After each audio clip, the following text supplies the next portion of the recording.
Viewers, আসসালামু আলাইকুম। Primary IT solution YouTube চ্যানেলে আপনাকে স্বাগতম।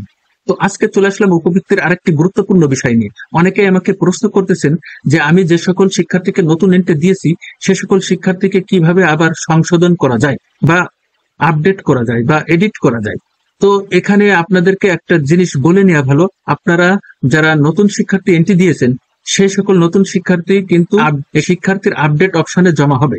সেখান থেকে কিন্তু আপনি যদি ক্লাস্টারে পাঠিয়ে দিয়ে না থাকেন তাহলে অবশ্যই আপনি সেটিকে আপডেট বা এডিট করতে পারবেন। আর যদি ক্লাস্টারে পাঠিয়ে দিয়ে থাকেন তাহলে কিন্তু এটি সম্ভব হবে না। তবে সেটাও সম্ভব হবে যদি ক্লাস্টার অফিসার অর্থাৎ এটিও টিও স্যারেরা যদি সেটি অনুমোদন করে না থাকে।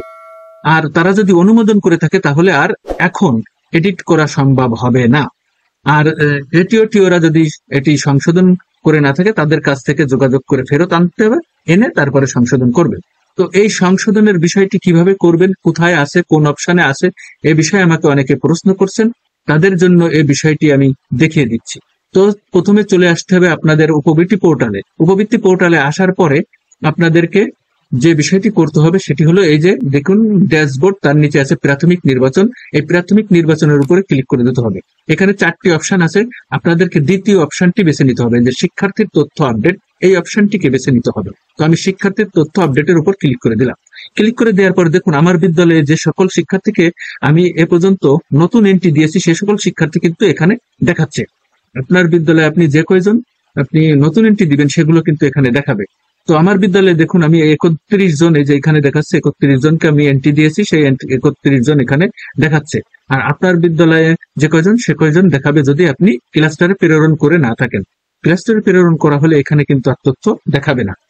তো এখন এই তথ্য কিন্তু আপনি সবকিছুই পরিবর্তন করতে পারবেন, কোনো সমস্যা হবে না।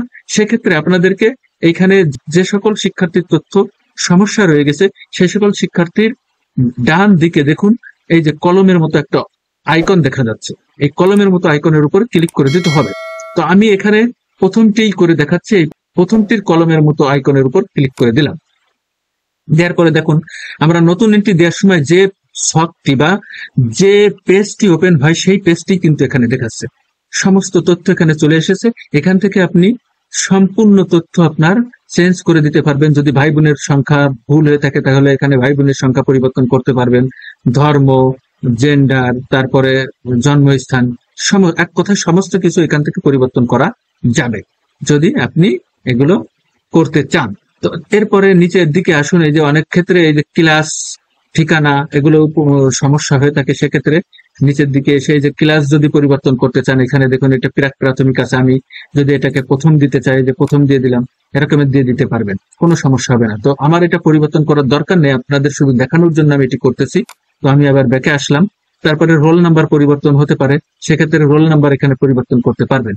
তারপরে এই যে নিচের দিকে চলে আসবে, নিচের দিকে এই যে পেমেন্ট বিবরণ টোবরণ সবকিছু ওকে থাকলে নিচের দিকে এসে যে সংরক্ষণ অপশনে ক্লিক করে দিলে আবার সংরক্ষণ হয়ে যাবে।